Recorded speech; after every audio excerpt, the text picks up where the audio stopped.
Welcome class 9th in today's SST class.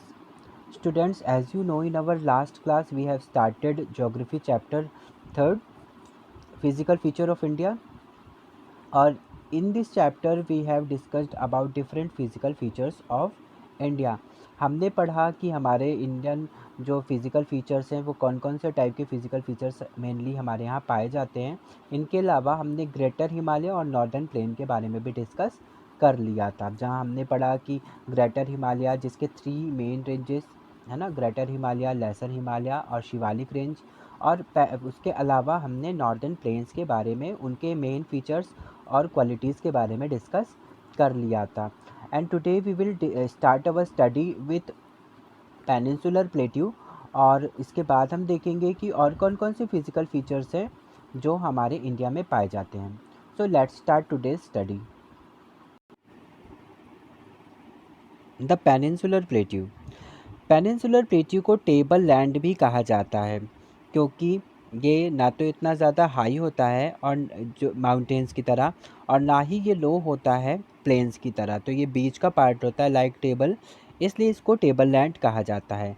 ये बना हुआ होता है ओल्ड क्रिस्टलाइन, इग्नियस और मेटामॉर्फिक रॉक्स के साथ। इसमें जो इसकी बनावट हुई है, स्ट्रक्चर है, वो इन रॉक्स से, इन मटेरियल से बना हुआ होता है।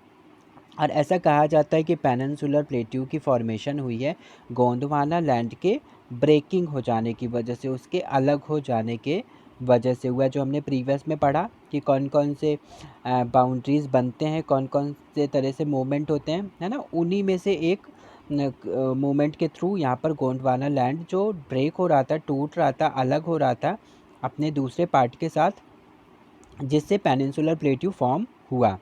ठीक है। अब पेनिनसुलर प्लेट्यू कैसा होता है, ये बहुत ही ब्रॉड होता है। यहाँ पर शैलो वैलीज़ और राउंडेड हिल्स भी पाए जाते हैं। पेनिनसुलर प्लेट्यू एक लार्ज अमाउंट में या एक ब्रॉड एरिया में हमारे पास, हमारे इंडिया में है, जिसको हमने डिवीज़न्स कर दिए गए हैं, डिवाइड कर दिया गया है कुछ नेम्स के थ्रू, है ना। तो कौन कौन से डिवीज़न्स हैं हमारे इंडियन के पेनिनसुलर प्लेट्यू के? The central highland and the Deccan plateau, ये दो मेन डिवीज़न्स हैं हमारे पेनिनसुलर प्लेट्यू के। हमारा पेनिनसुलर प्लेट्यू फैला हुआ है नॉर्थ से, नर्मदा रिवर के नॉर्थ साइड से में, जिसको हम सेंट्रल हाईलैंड के नाम से जानते हैं। इनके अलावा हमारा विंध्यन रेंज है, जो कि सतपुरा रेंज के पास होते हुए अरावली के साउथ से में फैला हुआ है। हमारे प्लेट्यू का एक पार्ट जो कि वेस्ट की तरफ, यानी हमारे राजस्थान की तरफ फैला हुआ दिखाई देता है ना। रॉकी डेजर्टिक जो हमारा राजस्थान है, सैंड भरा हुआ है, सैंड से बना हुआ है, उस साइड पर, वेस्ट साइड पे भी ये एकदम एक्सटेंड हो रहा है ना। अब कौन कौन से मेन रिवर्स हैं जो हमारे प्लेट्यूज से होकर गुजरती हैं? तो मेन जो रिवर्स हैं वो है the Chambal, the Sindh, the Betwa and the Ken. और ठीक है, तो ये मेन रिवर्स हैं जो हमारे पेनिनसुलर प्लेट्यू में पाई जाती हैं। हमारा सेंट्रल हाईलैंड ज़्यादा वाइडर है वेस्ट साइड में, और जब हम ईस्ट की तरफ जाने लगते हैं तो ये, इसका जो ब्रॉडनेस है, इसकी जो चौड़ाई होती है वो थोड़ा सा नैरो हो जाती है, थोड़ी कम दिखाई देती है। और ये जो हमारे ईस्ट वर्ड एक्सटेंशन है, ईस्ट के साइड का पार्ट है हमारे सेंट्रल हाईलैंड का, है ना, उसको बुंदेलखंड या बाघेलखंड के नाम से भी जाना जाता है। And the Chota Nagpur plateau marks the further eastward extension drained by Damodar river. तो ये कुछ ऐसा दिखता है प्लेट्यू। हमारा Deccan plateau triangular land mass का होता है। इसको अगर हम देखते हैं तो ये ट्रायंगुलर है ना, 3 कोने में फैला हुआ इस तरह से दिखाई देता है, जो कि साउथ में रिवर नर्मदा के पास तक दिखाई देता है ना। और इसके अलावा यहाँ पर जो इसका ब्रॉड बेस है ना, वो कौन कौन से, कहाँ कहाँ तक इसका एक्सटेंशन हो रहा है? ये the Mahadev, the Kaimur hill and the Maikal range, जो इसके ईस्टर्न एक्सटेंशन है ना, ईस्टर्न एक्सटेंशन के मेन पॉइंट्स हैं ये सारे तो ये भी पाया जाता है। तो हमें क्या करना है, फिज़िकल मैप में इन सारी चीज़ों को अगर हम लोकेट कर लें तो हम बहुत आसानी से हमारे प्लेट्यूज़ के एक्सटेंशन को समझ सकते हैं, है ना। इसके अलावा जो डेक्कन प्लेट्यू है वो वेस्ट साइड पे थोड़ा सा ज़्यादा हाई भी है, और ईस्ट के तरफ जब हम जाते हैं तो ये इसके जो स्लॉप्स हैं वो थोड़े से नैरो हो जाते हैं और थोड़े से डाउन हो जाते हैं, है ना।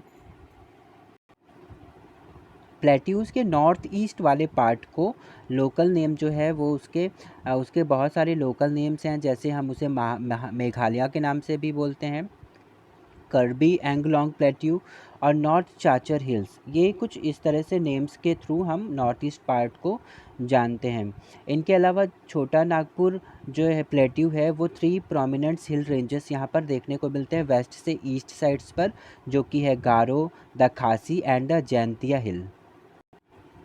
हमारे जो कोस्टल एरियाज़ हैं, जिनमें 2 कोस्टल एरियाज़ हैं, वेस्टर्न घाट्स और ईस्टर्न घाट्स, है ना, उन्हीं के साथ जुड़ा हुआ हमारे प्लेट्यूज़ का वेस्टर्न और ईस्टर्न पार्ट भी है, ठीक है। तो जो कि ईस्टर्न और वेस्टर्न कोस्ट के साथ पैरेलल लगा हुआ होता है। Western Ghats are higher than the Eastern Ghats. Western Ghats क्या है, ज़्यादा हायर है ईस्टर्न घाट से भी ज़्यादा, और इसका जो एवरेज एलिवेशन है वो है 900 टू 1600 मीटर्स, है ना। जबकि ईस्टर्न घाट्स में की बात करते हैं तो वो 600 मीटर्स के आसपास उसका एवरेज एलिवेशन होता है।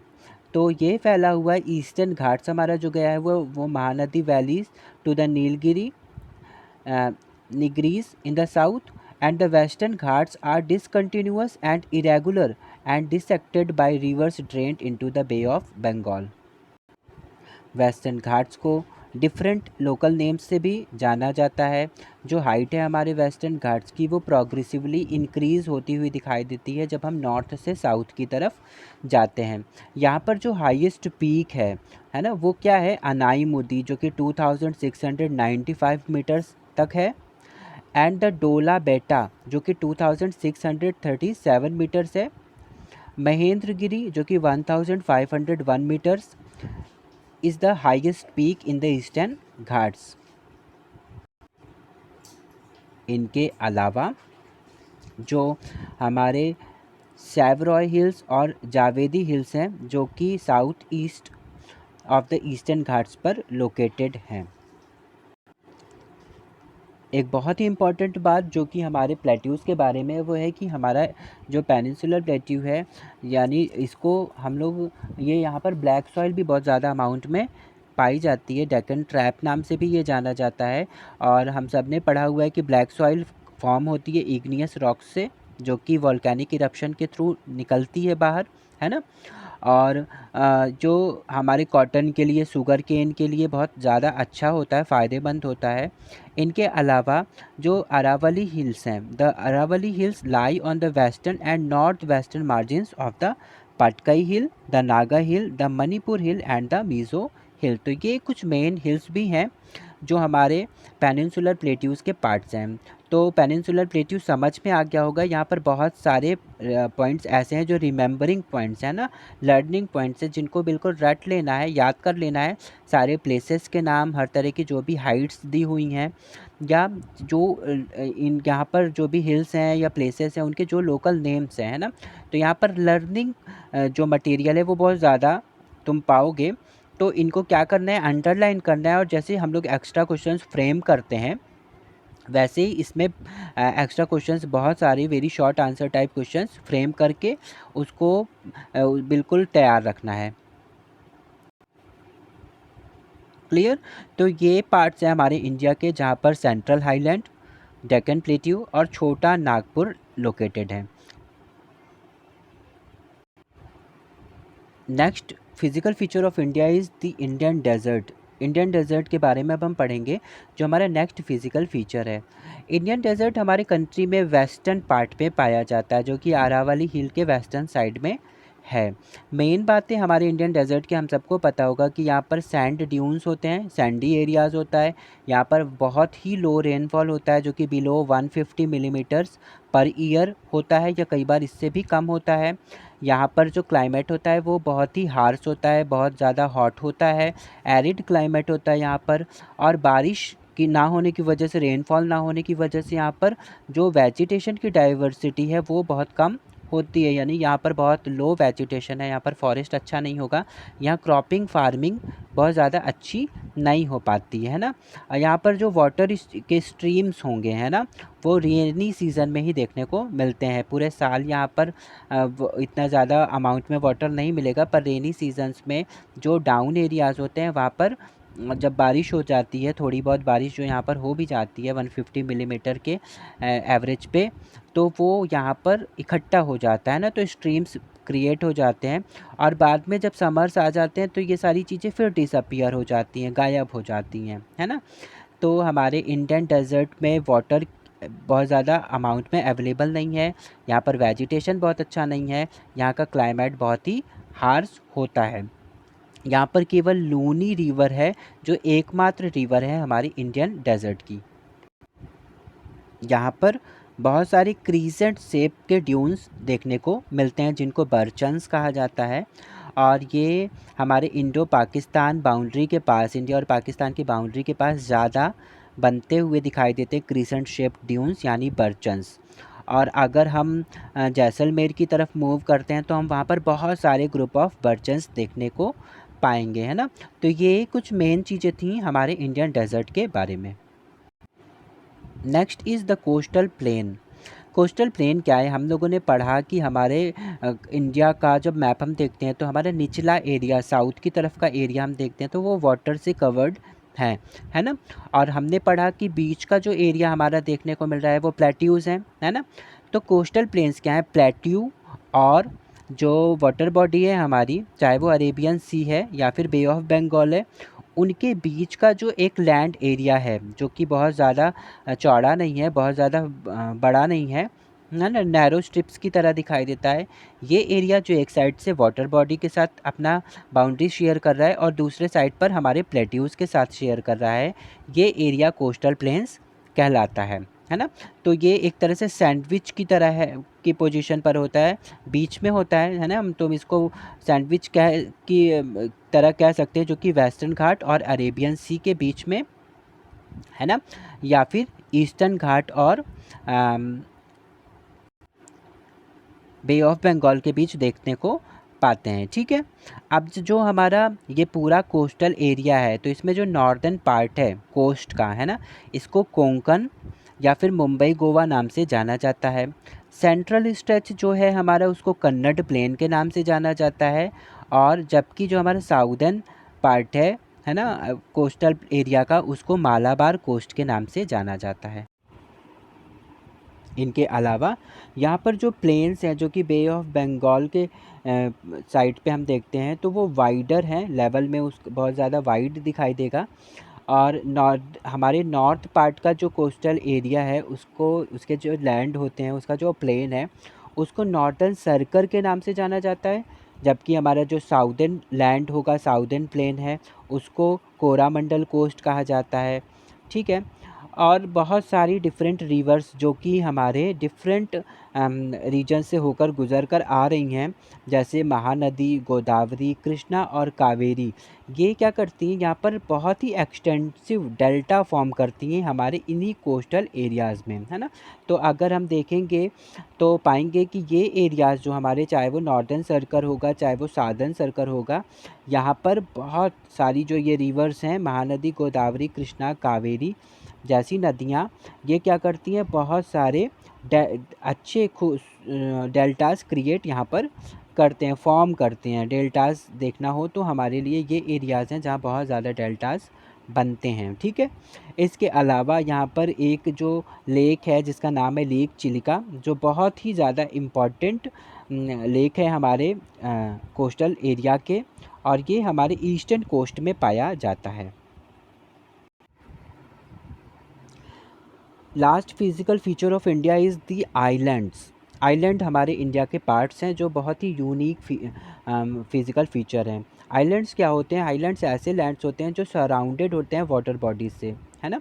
कोस्टल एरियाज़ तो एक साइड से वाटर एरिया से सराउंडेड देखा हम लोगों ने, लेकिन हमारा आइलैंड क्या होता है, वो चारों तरफ से वाटर से सराउंडेड होता है और बीच में एक लार्ज लैंड एरिया होता है जहाँ पर लोग रह सकते हैं, है ना। तो हमारे कंट्री के अंदर दो ग्रुप्स ऑफ आइलैंड्स पाए जाते हैं। इसमें जो लक्षद्वीप आइलैंड है फर्स्ट, है ना, वो हमारे मालाबार कोस्ट ऑफ केरला में पाया जाता है, जहाँ पर हम देखते हैं कि ये छोटे छोटे स्मॉल कोरल्स आइलैंड्स के से बना हुआ होता है ना। पहले हमारे लक्षद्वीप आइलैंड्स के दूसरे भी नेम्स थे, है ना। जैसे लक्षद्वीप को पहले लक्काद्वीप नाम से जाना जाता था। उसके अलावा मिनिकॉय और अमीन द्वीप नाम से भी हमारे लक्षद्वीप को जाना जाता था। लेकिन 1973 में इसको रीनेम किया गया और बाद में फिर इसका नाम लक्षद्वीप रख दिया गया, है ना। अब ये जो लक्षद्वीप है ये बहुत छोटे एरिया को कवर करता है। ऑलमोस्ट 32 स्क्वायर किलोमीटर्स का एरिया हमारे लक्षद्वीप का है। और हमारे लक्षद्वीप का ही एक पार्ट है कावाराती आइलैंड, जो कि जहाँ से लक्षद्वीप के लिए एडमिनिस्ट्रेटिव वर्क्स होते हैं, एडमिनिस्ट्रेशन का काम लक्षद्वीप का कारावाती आइलैंड से होता है। और ये जो आइलैंड है या हमारा ये जो पूरा लक्षद्वीप आइलैंड है, ये बहुत ही ज़्यादा यहाँ पर ग्रेट डाइवर्सिटी पाई जाती है, फ्लोरा और फौना की। डिफरेंट टाइप के एनिमल्स यहाँ पर अवेलेबल हैं, डिफरेंट टाइप्स के वेजिटेशन और फॉरेस्ट यहाँ पर देखने को मिलते हैं। यहीं पर हमारा पिट्टी आइलैंड भी है ना। इन्हीं आइलैंड ग्रुप्स में पिट्टी आइलैंड है, जहाँ पर बहुत ही फेमस एक बर्ड सेंचुरी भी बनाई गई है। क्लियर। और अब हम अगर बे ऑफ बंगाल की तरफ देखते हैं तो हम वहाँ पर पाएंगे कि यहाँ पर भी नॉर्थ से साउथ की तरफ बहुत सारे ग्रुप्स दिख रहे हैं, है ना। ये आइलैंड ग्रुप्स ज़्यादा बिगर हैं साइज में और बहुत ही न्यूमरस एंड स्कैटर्ड भी हैं, है ना। ये एंटायर जो ग्रुप है आइलैंड का, ये डिवाइड होता है दो ब्रॉड कैटेगरीज में, जिसमें से फर्स्ट कैटेगरी है द अंडमान, जो कि नॉर्थ साइड का हमारा जो आइलैंड ग्रुप है उसको हम अंडमान नाम से जानते हैं। और साउथ साइड में जो हमारा आइलैंड ग्रुप है उसको हम निकोबार आइलैंड के नाम से जानते हैं। ये आइलैंड ग्रुप भी हमारे इंडिया में बहुत ज़्यादा फ़ायदेमंद होता है, बहुत ज़्यादा स्ट्रैटेजिक इम्पोर्टेंस है हमारे कंट्री के लिए। और यहाँ पर भी डिफरेंट टाइप के ग्रेट डाइवर्सिटी है फ्लोरा और फौना के। और यहाँ पर जो भी ये एरिया जो है वो इक्वेटोरियल क्लाइमेट यहाँ पर होती है, जिसके वजह से यहाँ पर फॉरेस्ट कवर जो है वो बहुत ही ज़्यादा थिक पाया जाता है। Clear students. तो समझ में आ गए डिफरेंट फिजिकल फीचर्स हमारे इंडिया में पाए जाने वाले। अब अगर हम देखते हैं डिटेल में, अगर हम जाते हैं या हम एक तरह से समराइज़ करते हैं हमारे चैप्टर को, तो हम पाते हैं कि जो ये डिफरेंट फिजिकल फीचर्स हमारे कंट्री में पाए जाते हैं वो हर तरह से हमारे लिए यूज़फुल हैं और एक दूसरे को भी कॉम्प्लीमेंट करते हैं। कि जैसे अगर हम बात करते हैं माउंटेन्स के, तो वो माउंटेन्स हमें प्रोवाइड करते हैं डिफरेंट टाइप के मेडिसिनल प्लांट्स यहाँ पर मिल रहे हैं, डिफरेंट मिनरल्स मिल रहे हैं। यहाँ पर पाए जाने वाला फ्लोरा और फौना जो कि एक बहुत ही यूनिक फीचर क्रिएट करता है हमारे इंडिया में। और साथ ही साथ यहाँ पर जो स्नो कवर होता है, जो मेल्ट होने के बाद रिवर के फॉर्म में हमारे डाउन एरियाज़ की तरफ जाता है, प्लेन से होते हुए डिफरेंट एरियाज़ में भी जा रहा है ना। जो वाटर को अवेलेबल कराता है, क्रॉपिंग में मदद करता है और जो एलिमेंट्स ड्रेन आउट करके इसके साथ आते हैं, जो फर्टाइल सॉइल क्रिएट करता है ना। नॉर्दर्न प्लेन इसी की वजह से क्रिएट हो पाया है ना। तो ये हमारे माउंटेन्स के इम्पोर्टेंस हो गए। इनके अलावा अगर हम प्लेट्यूज़ की बात करते हैं तो प्लेट्यूज़ को हमारे स्टोर हाउस ऑफ मिनरल्स कहा जाता है। यहाँ पर बहुत ज़्यादा अमाउंट में मिनरल्स पाए जाते हैं, मेटेलिक नॉन मेटेलिक हर तरह के मिनरल्स देखने को मिल जाते हैं, अवेलेबल होते हैं, है ना। जो कि इंडस्ट्रियल पर्पस से बहुत ज़्यादा यूज़फुल होते हैं, बहुत ज़्यादा वैल्यूबल होते हैं और हमारी कंट्री के इकोनॉमिक ग्रोथ में बहुत ज़्यादा हेल्प करते हैं। इनके अलावा अब हम नॉर्दर्न प्लेन को की बात अगर कर लें तो नॉर्दर्न प्लेन हमारे जो कंट्री है उसके लिए एक तरह से क्या है, एक तरह से ये ग्रेन्स और फूड ग्रेन्स अवेलेबल कराने का काम करता है। यहाँ पर हर तरह के क्रॉप्स हो सकते हैं, चाहे वो फूड क्रॉप्स होंगे, फूड ग्रेन्स होंगे या फिर कमर्शियल क्रॉप्स होंगे, है ना। जो कि बहुत हद तक मतलब हमारे कंट्री को इकोनॉमिकली सेल्फ डिपेंडेंट भी बनाते हैं। है ना। फिर इसके बाद अगर कोस्टल एरियाज़ को देख लेते हैं, तो कोस्टल एरियाज़ भी ऐसे एरियाज़ हैं जहाँ पर फ़िशिंग और पोर्ट एक्टिविटीज़ करने का चांस मिल जाता है। पोर्ट एरियाज़ हैं, है ना। तो यहाँ से अगर हमें एक्सपोर्ट करना है किसी भी चीज़ को अदर कंट्री से जो एक्सपोर्ट हो रहा है, या फिर यहाँ से हम इंपोर्ट, है ना, इंपोर्ट भी कराना है, तो उसके लिए भी पोर्ट एरियाज़ हमारे पास एक लार्ज एरिया में पोर्ट अवेलेबल हैं, है ना। और इनके अलावा ये रिच हैं बहुत डिफरेंट टाइप के रिसोर्सेस में। यहाँ पर वाइल्ड लाइफ बहुत अच्छी है, यहाँ पर वेजिटेशन भी बहुत ज़्यादा वैरायटी के पाए जा रहे हैं, है ना।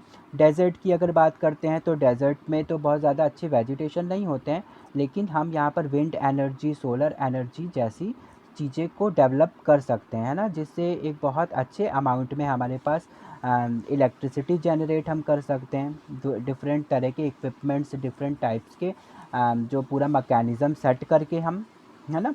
तो ये एरियाज़ हमारे, क्योंकि यहाँ पर विंड बहुत अच्छी चलती है, यहाँ पर सन की हीट बहुत अच्छी होती है क्योंकि गर्म एरिया है, तो यहाँ पर हम सोलर एनर्जी, विंड एनर्जी को बहुत अच्छे तरीके से यूज़ कर सकते हैं और अपनी ज़रूरतों को भी पूरा कर सकते हैं, है ना। तो इस तरह से हम देखते हैं कि हमारे जो भी फिज़िकल फीचर्स इंडिया में पाए जाते हैं, वो एक दूसरे को कॉम्प्लीमेंट भी कर रहे हैं और हमारे कंट्री के ओवरऑल इकोनॉमिक ग्रोथ में भी बहुत ज़्यादा हेल्प करते हैं। तो ये कुछ इंपॉर्टेंस हैं इन फिज़िकल फीचर्स के। क्लियर। तो with this topic we have completed this chapter, और I hope you all have understood every physical feature. But if you have any doubt, you are free to call me, and we can discuss about all doubts in our live class, है ना। हम live class में भी discuss कर सकते हैं हमारे जो भी डाउट्स होंगे उनके बारे में। क्लियर। तो फिर ये चैप्टर अब कंप्लीट हो रहा है, इसके बाद नेक्स्ट चैप्टर है हमारा ड्रेनेज, वो हम कंटिन्यू करेंगे in our next class. Okay, now we will meet in our next class. Till then take care and have a nice day.